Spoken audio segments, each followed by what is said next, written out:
कहानी की शुरुआत में हमें दुनिया के टॉप साइंटिस्ट और आर्किटेक्ट बताते हैं कि अर्थ पर अब माहौल पूरा खराब हो चुका है। न्यूक्लियर वॉर के कारण काफी सारे लोग मारे गए हैं, लेकिन जो भी बचे कुचे लोग थे उनके लिए हमने जमीन के नीचे एक अंडरग्राउंड शहर बनाया था। इस सिटी का नाम द सिटी ऑफ एम्बर रखा गया। यहाँ पे रहने वाले लोगों के लिए खाने पीने और ऑक्सीजन की अभी तो कोई कमी नहीं होगी, लेकिन रिसोर्सेस लिमिटेड होते हैं। साइंटिस्ट फिर एक बॉक्स बनाते हैं जिसमें इस सिटी से ऊपर जाने का एक मैप रखा हुआ था और उसी के साथ साथ कुछ जरूरत की चीजें। ये बॉक्स 200 साल के बाद खुलने वाला था, जब अर्थ वापस से पहले जैसा होगा, जिसके लिए फिर साइंटिस्ट एक बॉक्स बनाते हैं जिसमें सिटी से बाहर यानी कि ऊपर जाने का मैप और कुछ जरूरी चीजें होती हैं।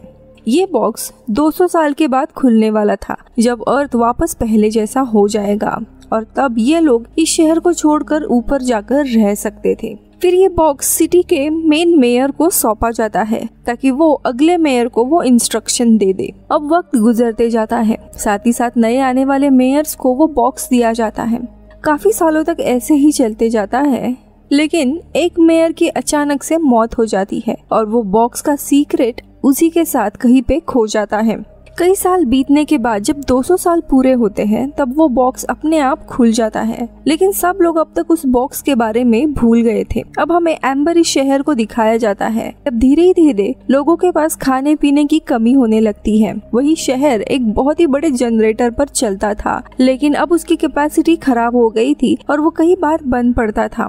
यहाँ पे रहने वाले लोगों का सारा लाइफ उनका मेयर डिक्टेट करता था, यहाँ तक कि उनके खाने का राशन और पीने का पानी भी वही उन्हें दिया करता था। अब एम्बर शहर में एक स्कूल दिखाया जाता है जहाँ पे आज 18 साल हुए बच्चों को उनके आगे की जॉब दी जाने वाली थी, एक लॉटरी सिस्टम के थ्रू। अब इनमें ही दो मेन कैरेक्टर को हम देखते हैं। एक होता है डून हैरो, जिसे इलेक्ट्रिशियन बनना था, वही दूसरी होती है लीना, जिसे पैसेंजर बनना था। लेकिन यहाँ पर डून को पैसेंजर का काम मिलता है, वही ली को पाइपलाइन का काम मिलता है। अब सेरेमनी होने के बाद डून लीना के पास जाता है और अपनी पर्ची अदला बदली करता है। अब लीना को उसका पसंदीदा जॉब मिल गया था, इसीलिए वो काफी खुश होती है। लीना अपनी दादी और एक छोटी बहन पॉपी के साथ रहा करती थी। अब रात को पॉपी को सोना था, इसीलिए वो उस टाइम की एक आंसरिंग मशीन ऑन करती है जिसमें उसके माता पिता के रिकॉर्डेड मैसेज होते हैं, और पिता की ही कुछ बातें सुनकर पॉपी सो जाती है।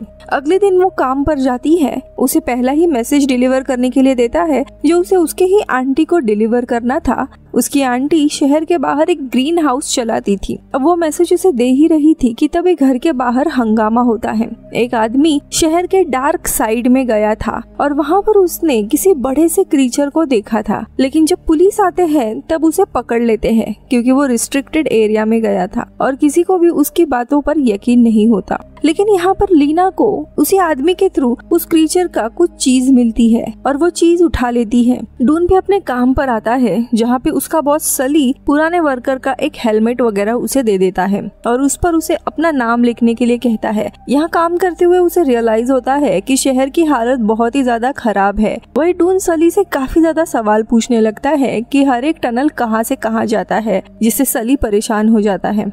लेकिन उसे अब नीचे के अलग अलग टनल्स और पाइपलाइंस को एक्सप्लोर करना था, इसीलिए जब सली सो रहा होता है तब उससे वो मैप चुरा लेता है। उसके बाद वो नीचे आकर मैप की मदद से अलग अलग टनल्स में जाकर चेक करने लगता है। वो चलते हुए काफी आगे चला जाता है और तभी उसे एक कमरा मिलता है जिसका नंबर था 351। लेकिन हैरानी की बात ये थी कि ये मैप में था ही नहीं। अब आगे बढ़ते हुए उसे ऊपर आने का एक रास्ता मिलता है और वो ऊपर के एक कमरे में चला आता है। अब ये कमरा शहर के फूड सप्लाई का कमरा था, लेकिन खाना तो पूरा खत्म हो गया था। ये देखकर वो बहुत ही घबरा जाता है कि अगर खाना खत्म हुआ है तो लोग अब आगे खाएंगे क्या। लेकिन तभी वहाँ पे गार्ड्स आ जाता है और उसे बाहर फेंक देता है। लेकिन अचानक से जनरेटर बंद हो जाता है और धीरे धीरे पूरे शहर की लाइट चली जाती है। काफी घंटों के बाद अब लाइट ठीक कर दी जाती है, लेकिन इसके कारण सारे लोग डरे हुए थे। अब इस सिचुएशन में ली अपने दादी और छोटी बहन पॉपी को देखने के लिए जाती है, तभी दादी उसे बताने लगती है कि घर में कोई चीज है जो उसके परदादा ने छोड़ी हुई थी, जो इस शहर के मेयर को उसे देनी है। आगे दादी ये भी बताती है कि तुम्हारे परदादा शहर के मेयर रह चुके थे और उनके मौत के बाद वो चीज यहीं पे रह गई थी। अब वो दादी वो दिखाती है तो वो एक बॉक्स होता है जो हमने मूवी के स्टार्टिंग में देखा था। ली वो बॉक्स खोल तो देती है लेकिन उसमें कुछ चीजें होती है और उसे कुछ समझ नहीं आता। खैर अगले दिन लूपर नाम का एक आदमी मेयर के लिए एक मैसेज देने के लिए ली के बूथ पर आता है और उसे एक सीक्रेट मैसेज मेयर को देने के लिए कहता है। इसीलिए वो मेयर के ऑफिस जाती है, जहाँ जाते हुए वो अपने पुराने दादाजी की भी तस्वीर देखती है जिनके हाथ में वही बॉक्स था। खैर अब वहाँ से वो मेयर के कैबिन में आती है, लेकिन तभी वो देखती है कि मेयर के ड्रॉवर में काफी सारे खाने के डिब्बे भरे हुए हैं, जो मेयर तुरंत छुपा देता है। जिसके बाद लीना मेयर से उस बॉक्स के बारे में पूछती है जो हर एक मेयर के पिक्चर में था, लेकिन मेयर उसे यहाँ से जाने के लिए कहता है, जिसे लीना परेशान हो जाती है और वो डून से मिलने के लिए आती है और सबसे पहले उसे वो क्रीचर का पार्ट देती है। वीडियो में आगे बढ़ने से पहले दोस्तों, आप हॉलीवुड एक्सप्लेन इन हिंदी यानी इस चैनल को सपोर्ट कर सकते हो मेंबरशिप ज्वाइन करके जस्ट फॉर 29 रुपीज में, या फिर वीडियो को सुपर थैंक्स भी दे सकते हो। Thank you so much. अब कहानी देखते हैं। अब डून वो पार्ट लेकर अपने पिता की कुछ किताबों में ढूंढने लगता है। अब यहाँ डून अपने पिता से भी काफी ज्यादा सवाल करने लगता है, लेकिन उसके पिता मदद करने से मना कर देते हैं क्योंकि वो नहीं चाहते थे कि शहर के बारे में वो ज्यादा कुछ खोज करे। अब ऐसे ही कुछ दिन बीत जाते हैं। शहर में काफी बार ब्लैकआउट हो रहे थे और इसी ब्लैकआउट के दरमियान एक दिन लीना के दादी की मृत्यु हो जाती है। उसका इस दुनिया में अब कोई भी नहीं था, इसीलिए वो तय करती है कि उसे कैसे भी शहर के हालात को ठीक करना ही होगा। इसीलिए वो डून के साथ बॉक्स को ओपन करती है, जिसमें उसे कुछ फटे हुए पेपर्स, एक प्लेट और कांच का टुकड़ा मिलता है। जिसके बाद ये लोग एक लाइब्रेरी में आते हैं और उन्हें पता चलता है कि कागज में जो भी लिखा हुआ है वो सिटी के आर्किटेक्ट्स ने लिखा हुआ था। फिर वो लोग वहाँ से घर आते हैं और सारे मैसेजेस को पढ़ने की कोशिश करते हैं और उन्हें एम्बर सिटी से बाहर यानी एग्जिट मारने के कुछ क्लू मिलते हैं।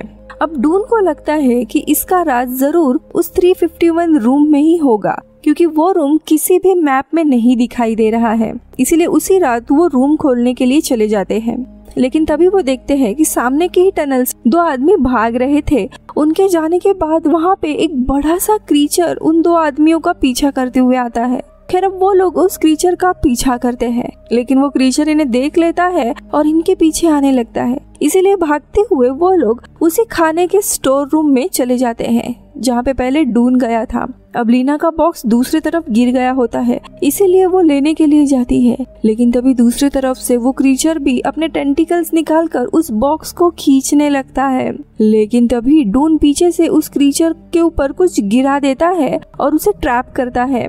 फिर लीना बॉक्स लेकर वहाँ से लोग भाग निकलते हैं और दोनों भी पाइपलाइन के कंपार्टमेंट में आ जाते हैं। शांत होने पर लीना की नजर डून के हेलमेट पर जाती है, जिस पर लीना के पिता का नाम लिखा हुआ था। अब डून बताता है कि ये हेलमेट पहले जिस आदमी का था उसकी डूबकर मृत्यु हो गई थी। ये सुनकर वो बहुत ही रोने लगती है और सीधा अपने आंटी के घर आती है और पिता के मौत के बारे में पूछती है। अब आंटी उसे एक सीक्रेट जगह पर लेकर आती है और बताती है कि तुम्हारे पिता इस सिटी से बाहर निकलना चाहते थे, लेकिन मिशन के पूरा होने से पहले ही उनकी डूबकर मृत्यु हो गई थी। और वहाँ से बाहर आकर वो देखती है लूपर लंगड़ाते हुए वहाँ से जा रहा था। पिछले रात को उस टनल में जिस आदमी को देखा था वो भी ऐसे ही लंगड़ा रहा था। वो सीधा डून के पास आकर सारी बात बताती है। अब इसीलिए ये लोग कमरा नंबर 351 में चले जाते हैं। लूपर सारा खाना चुरा कर यहीं पे रख रहा था। इस रूम में इतना ज्यादा खाना होता है, पूरा शहर कई सालों तक इस खाने पे रह सकता था। इस कमरे में उन्हें सोया हुआ मेयर भी दिखाई देता है, यानी कि लूपर ये सारा काम मेयर के लिए कर रहा था, जो शहर का खाना चुरा कर अपने मकसद के लिए यूज कर रहा था।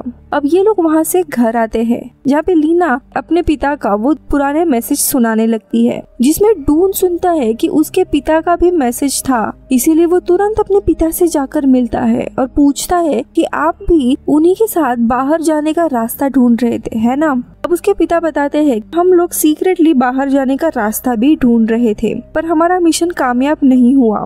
लीना के पिता की मृत्यु हो गई थी, इसीलिए ये मिशन बंद करना पड़ा। अब डून अपने पिता की बात तो समझता है, पर उसे कैसे भी इस मिशन को पूरा करना था, इसीलिए वो लीना से आकर मिलता है। अब यहाँ पे लीना डून के साथ डिसाइड करती है मेयर का पर्दा फाश करेंगे, लेकिन जब वो ऐसा करने के लिए जाती है तब मेयर के सारे लोग उसे पकड़ लेते हैं और मेयर के कैबिन में लेकर आते हैं। तभी वो मेयर के पास वैसा ही बैच देखती है जैसा उसे ब्रीफकेस में मिला था। तभी अचानक से लाइट बंद होना शुरू हो जाता है। अब इसी का फायदा उठाकर लीना मेयर का बैच को चुरा कर वहाँ से भाग जाती है। फिर वो दोनों भी लीना के आंटी के यहाँ पर आकर छुप जाते हैं, जिसके बाद वो लोग मेयर के बैच और उस बॉक्स में मिले हुए एक कांच के टुकड़े को साथ में जोड़ देते हैं और वो एक तरह का की बनती है। और लीना तभी नोटिस करती है कि इस जनरेटर रूम के बीचों बीच में भी वैसा ही सर्कल बना हुआ है जैसे मैप में था। अब वो इसी तरह मैप को पोजीशन करती है और अब वो नेक्स्ट क्लू लॉकर के आसपास ढूंढने लगते हैं। और जैसे ही वो लॉकर को हटाते हैं तो उन्हें अंदर एक सीक्रेट डोरवे मिलता है, जिसमें वैसे काफी सारे लॉकर्स थे। वही वो दूसरे क्लू को पढ़ती है तो उसके मुताबिक उन्हें एक व्हील घुमाना था। वो घुमाते ही वहाँ का एक मैकेनिज्म एक्टिवेट हो जाता है और एक एक करके वो सारे लॉकर्स बाहर आने लगते हैं। एक दूसरे सीक्रेट डोरवे ओपन होता है और उसके अंदर चले जाते हैं। उस सीक्रेट डोरवे के अंदर आते हैं तब उनके होश ही उड़ जाते हैं, क्योंकि यहाँ पर ही शहर का पूरा मैकेनिज्म बिल्डअप होता है और बीच में एक बहुत ही बड़ी नदी बह रही थी और अब लॉकर बहते हुए उसी पानी में चला जाता है।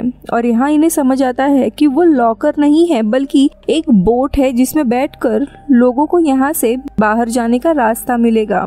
अब तीसरे क्लू के मुताबिक इन्हें जनरेटर में जाना था और अब यहाँ पे उस बैच और कांच के टुकड़े को एक चाबी की तरह इस्तेमाल करते हैं, जो जनरेटर रूम का दरवाजा खुल जाता है। अंदर आने के बाद यहाँ पे उन्हें बहुत ही बड़ी बड़ी मशीनरीज देखने मिलती है। ये लोग उन सारे मशीन्स को ऑन करने लगते हैं, लेकिन इनकी मुसीबत तो और भी बढ़ जाती है, क्योंकि इतने सालों के बाद मशीन्स में अचानक से प्रेशर बढ़ने लगता है।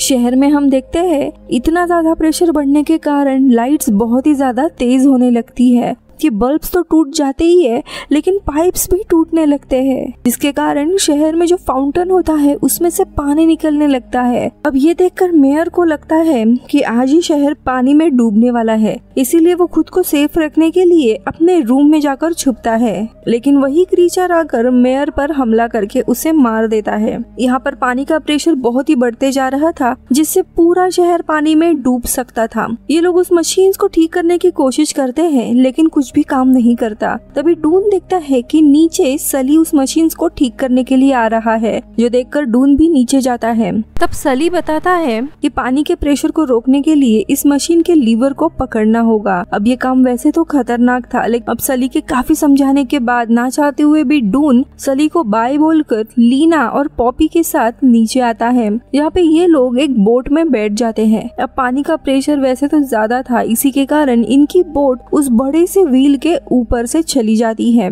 और वहाँ से निकलने के बाद ये लोग बहते हुए अलग अलग जगह से होते हुए एक टनल में आते हैं। आगे बहुत ही बड़ा एक झरने में गिरने लगते हैं, लेकिन वो एक राइड होती है, ऊपर भी आ जाते हैं और पूरे प्रेशर के बाद ये लोग एक तालाब में चले आते हैं। अब वहाँ आने के बाद ये लोग देखते हैं कि एक जगह पर ऊपर बहुत ही बड़ी रोशनी थी।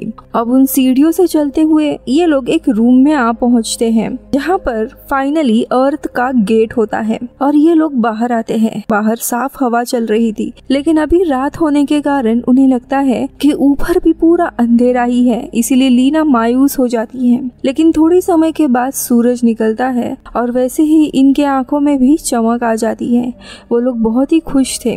तभी वो एक बर्ड को नीचे जाते हुए देखते हैं और वहाँ पे उन्हें खाई दिखाई देती है, जिसमें से ये लोग अपने शहर को देख पा रहे थे। फिर वो दोनों बाहर जाने का मैप और सारी इंस्ट्रक्शन एक पत्थर पर बांधकर नीचे फेंक देते हैं। अब वो पत्थर शहर के लोगों का फ्यूचर तय करने वाला था। वो पत्थर जाकर एक सही इंसान के हाथ लगता है और वो होते हैं डून के पिता। जब वो मैसेज पढ़ते हैं कि उनका बेटा बाहर गया है तो वो काफी खुश हो जाते हैं और इसी तरह सारे लोग फाइनली बाहर आ जाते हैं और मूवी खत्म होती है।